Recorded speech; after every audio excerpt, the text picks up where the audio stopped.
further. Well, look at live There on we it. go. Well, we were live on Instagram, but I was like, "What the hell?" So that's why none of this stuff is. You know what? That's what happens when I try to do both things at once. That's my fault. That's my fault. You're good. I noticed I'm like, there's no time. You know what? You know what we can do? We could repeat it. We could repeat all the points that we just had, and just kind of run through them really quick. Bucks won the game 140-133. Pat Connaughton had 43 points. Marcus, let's see. Pat Connaughton had 43. Kuzma, big performance coming off the bat, or starting 12 minutes, 22 points. Pete Nance had 19 points. Jamari Booyah, which is, I've never heard of this guy before today, 15. Tyler Smith, big time performance, 20. Marcus, guys like Lindy Waters, Marcus Sasser. There were a couple guys who played like a few minutes.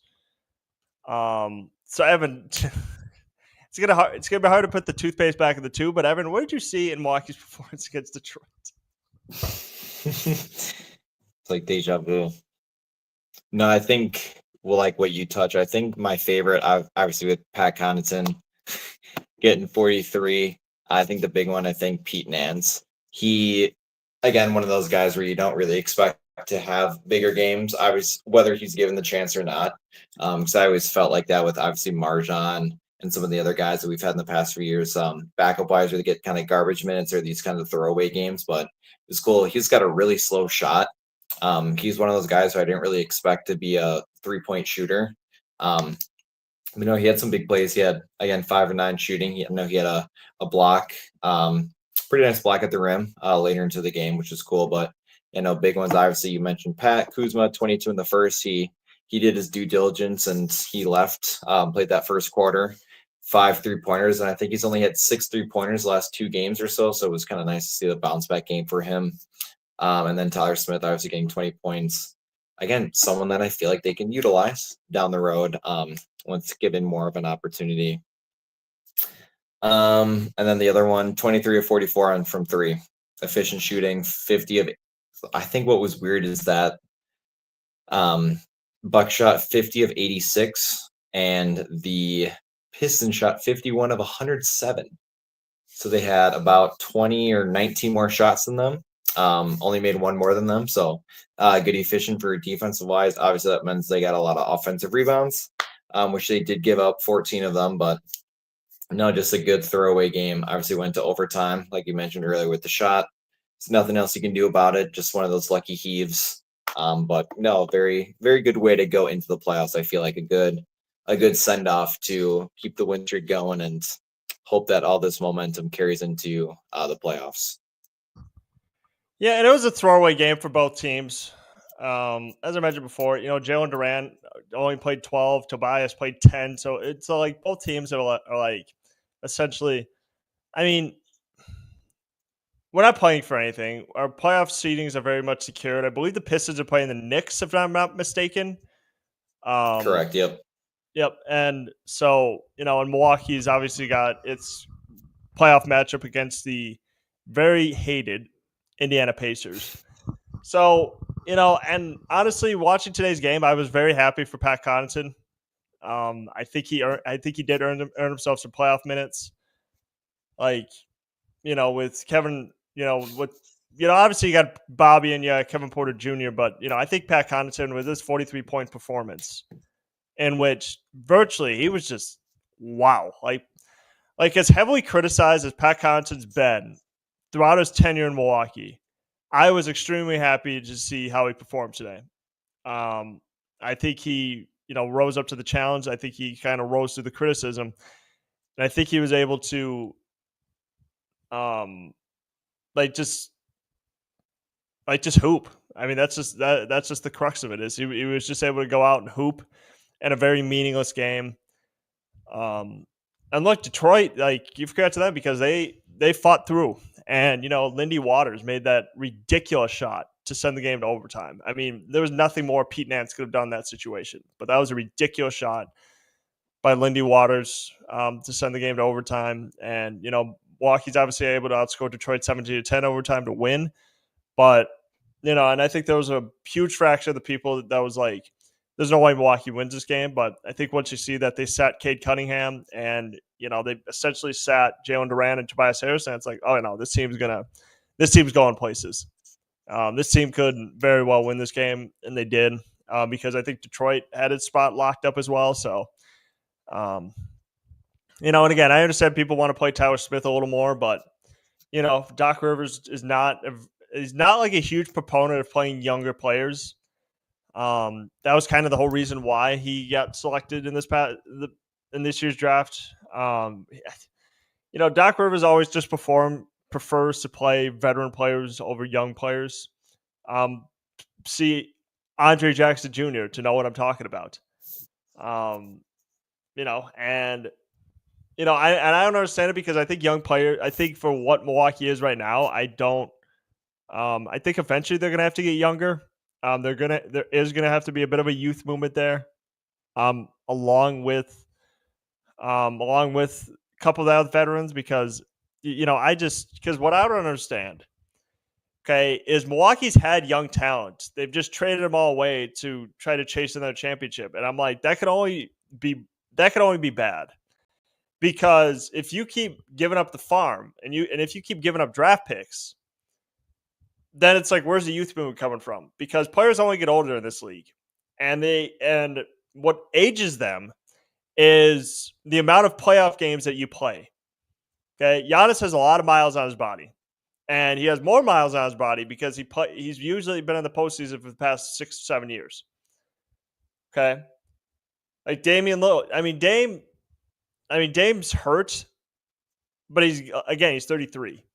So again, Milwaukee, they're gonna have to decide. There's gonna come a point in time Milwaukee's gonna be like, shit, we got to get like younger players to complement Giannis and Dame and all those other guys because you have Brook Lopez, you have Bobby Portis, like this team's old, and what makes Indiana like kind of a problematic matchup for them is that they're young.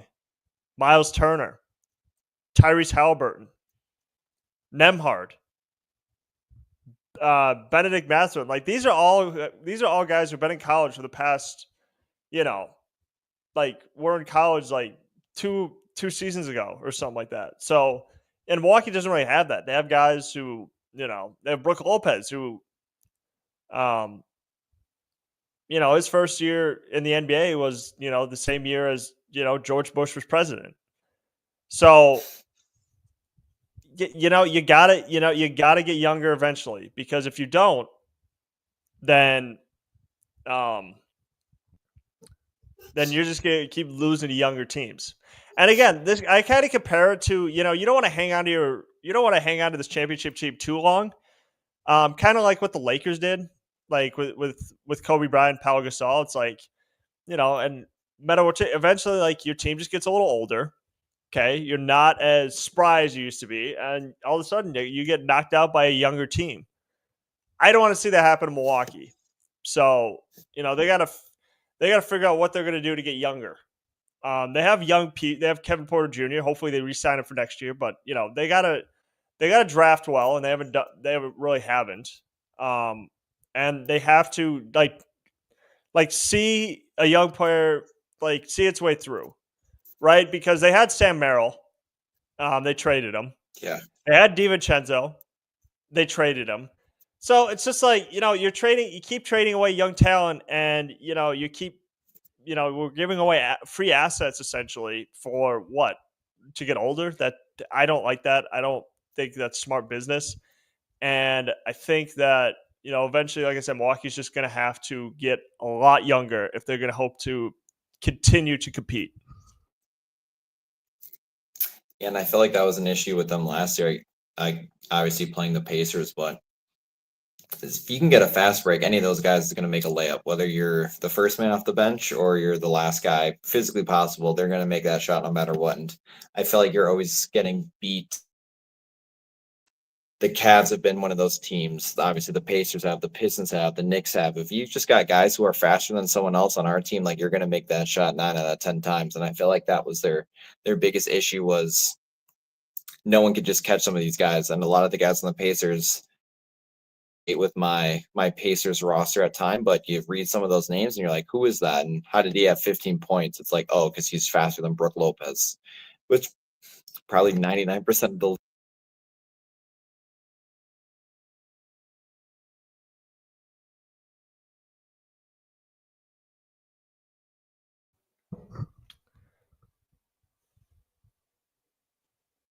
we're back. Here I am. Hey, I got kicked out because of the internet. And that As I was and saying, that but yeah, basically saying a lot of the guys are gonna outrun Brook Lopez just because, again, most of probably 99% of the NBA probably can. So no matter again who the player is, whether it's Halliburton or Tyrese or Pascal Siakam, or you got your ninth or 10th guy off the bench, like someone's gonna outrun them no matter what, and you're gonna get a fast break, easy layup every single time. Yeah, yeah, no, I agree with you. So let's just kind of kick it into our playoff preview. Obviously, as we mentioned before, Milwaukee is won the season series against the Pacers. I believe it was 3-1. I believe is what it was. But anyways, like I mentioned before, like Indiana, like the Pacers, like this will be a good matchup because. But it depends on the health of everybody. I expect Damian Lillard to be back before game 1? Very unlikely. Because those blood clots, you really got to be careful of. You got to make sure everything's everything's like 100% good to go.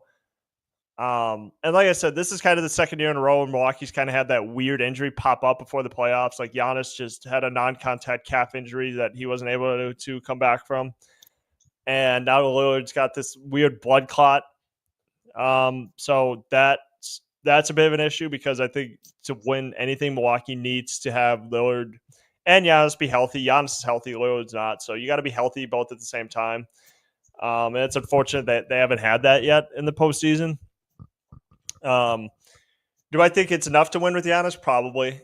But you got to hope Giannis stays healthy kind of throughout because a couple of years ago he like fucked up his back and he wasn't 100% to go the rest of the postseason. So you literally just hope that everybody just kind of remains healthy. Hopefully they can get Lillard back, but they do have Kevin Porter Jr. to fill in for his absence. So, and that could be honestly be better for him because like I think Halliburton or KPJ is a better matchup for Halliburton versus like Lillard because I think KPJ is a better defender and he's shown it over the past 4 or 5 games that he can defend, that he can get to passing lanes, he can steal the ball. He back to back games with double-digit points and 5 steals. So if he could do that, if he could continuously do that, I think he's going to be an issue. Now, there are going to be some matchup issues for Milwaukee, like Siakam. He's very good about like drawing fouls. And he's got a good jump shot. Miles Turner, that's definitely going to be a matchup issue for Brook Lopez. Yeah. He can shoot from the outside. Like, so do not discount Miles Turner. And then they just got a younger Brook Lopez. A younger Brook Lopez, and they got pests on their team too. So TJ McConnell, who's been a Bucks killer throughout his career, and then they've got Nembhard. Like those guys are just fucking pests. And then they got like Benedict Mathurin. So I mean that they just have a good, solid team that if they can sneak up on you, they can beat you. I think record wise, these two teams are even, but talent wise, I if you have any team that has Giannis Antetokounmpo, I'm taking him over like your team 100% of the time. I just am. But I hope Milwaukee, like 2 years in a row, they've gotten knocked out in the first round. Hopefully this year they can finally make it out of the first round. And I hope, God forbid, I hope Doc Rivers can finally make it to a conference finals because I don't remember the last time he's actually done that. Probably the year that they won. I don't think he ever did it with the Clippers. Yeah, wait. I don't think he did. Well, 2020? Yeah, I don't think he ever did it with the Clippers. I feel like it had to have been his one ring that he was carried to with that, the big 3. That's true. I'm trying to remember for 2020. I know he lost to the Mavericks. Did they? Wait. Oh, wait. They lost to the Nuggets? Yeah, the Nuggets. It was the Nuggets. I thought it was the Mavericks. But yeah, no, they were. But again, they had a 3-1 lead And yeah, shit, Yep. I think you're right. I don't And then think they he ever blew it. made. Yeah, and then they blew. Yeah, you're right. I don't because I think it was Nuggets and Lakers in the Western Conference Finals. Shit. Yeah, I guess Doc Rivers never made to a West Conference Finals. Because I was trying to think back to 2015, but they blew that to the Rockets and Josh Smith and like Corey Yep. Brewer, which was like ridiculously. Which I don't know how the hell you do that, but you know, I mean, we'll see. Maybe he has better talent this time. So, but yeah, but like Doc Rivers coaching the playoffs, I'll admit it does scare the shit out of me. Um, only because of the fact that it's Doc Rivers coaching in the playoffs, and I haven't been, and again, he's choked away leads with the Sixers. He's done it with the Celtics. He's done it with the Clippers. Like it's like it honestly scares me the fact that okay, Doc, don't fuck this game up because again they have unfortunately they've employed coaches who just that's kind of been their whole thing is just fucking up playoff games, whether it's Coach Bud or Doc Rivers. Well, actually, those two come to mind because Adrian Griffin did not coach in a playoff game because he got fired in it during his first year. Poor Adrian Griffin. But yeah, no, it does scare me a little bit the fact that Doc Rivers is coaching the playoffs. I just don't want him to fuck anything up. Just hopefully everybody stays healthy and hopefully we don't do anything too stupid to cost us the game because we got good basketball minds on our team and on our coaching staff, but just putting it all together is like really the key here. Yeah, and I read today that I know they were talking about Lillard's like the blood clot, like what's his status, and they said he's hopeful for round one, and they said it's about like 70% gone. Obviously, I don't know how long it would take the 30% to kind of go away, but there's hope. But again, they're playing well where I feel like I'm confident without him right now, but obviously it's ideal that you kind of want to have your second star out there, especially not being able to really have him last year, again due to injury. But yeah, no, it's one of those things where it's like obviously we're playing the Pacers again, and I feel better or more confident about this team than I do last year with their playoff team as well. Obviously, you don't have Milton anymore, who kind of carried us throughout that series for those few games. But I think whatever team is going to win this round, it's going to be in 6 games. I think it's going to be a 4-2. I don't really see it going to 7, and I don't really see it being a sweeper 5 games. I think the Pacers. Obviously, I want to be biased against the Bucks, but no, I think it'll be a 4-2 series. Fingers crossed. Obviously, the Bucks can do it in 6 or even earlier, but depending on how they play, obviously they don't have home court with the Pacers being the higher seed. So you just got to take one in Indiana, hopefully, and come back home and win both. Again, going into that game 4 with a 2-1 lead up or 3-1 lead, I should say. But it'll be a good series, and I think whatever team wins plays the Knicks next, if I'm not mistaken. That's the 6-3 goes into that one. I could be wrong, but it's got to get to the first round first, I feel like. And with the guys that we have, I feel confident. I feel more confident now that Kevin Porter Jr.'s on the team, and I feel he'll be that bench guy that they didn't really have last year because Chris Middleton was the one carrying us, and I felt like our bench just kind of disappeared. So I'm hoping he kind of brings that spark and kind of push, hoping that he plays significant minutes over. I'm going to assume I don't know, probably Torian Prince would be that guy, but no, I got hope for them, and again, I think it's going to be a Bucks and 6 situation round 1. They just got to get through round 1 first before getting my hopes up like we did last year and the year before that. Yeah, I'm actually going to go Bucks and 7. I think it's going to be a lot more competitive than I think people are going to give it credit for. Only because of the fact that it's just I just can't discount the Pacers. I really can't, and they're gonna, the Pacers are like that damn gnat that you just can't get rid of. Like they're just such a pesky team, and I don't want to give them more. I don't want to give them I don't want to undervalue them. Like I think that is a very solid roster, And I give credit to anybody who's on the roster, like Halliburton, Mathurin, Siakam, Turner. Like I think they built a good, solid nucleus there. And I don't want to disrespect them in any way, shape, or form. So if I had to guess, gun to head, I'm gonna go Bucks in 7. Yeah, I don't. It's going to be a game 6 or 7. I feel like there's no one's sweeping. No. And 5, I feel like is just still too iffy. I don't know. It could. The lowest it'll go, I think, is 5. No way, there's a sweep. Yeah, the Pacers aren't that bad. This isn't like when the first seeded Bucks went off against the Pistons back in 2019, where you knew that series was kind of over like before it was even tipped. You just knew like the Bucks were probably going to sweep them. They just had a far better team, but a sweep, probably not. Probably not. The team's just the Pacers are just too talented. They're not. There's nobody going to be sweeping each other. But who knows how this playoff series is going to go? One injury could change the entire outcome.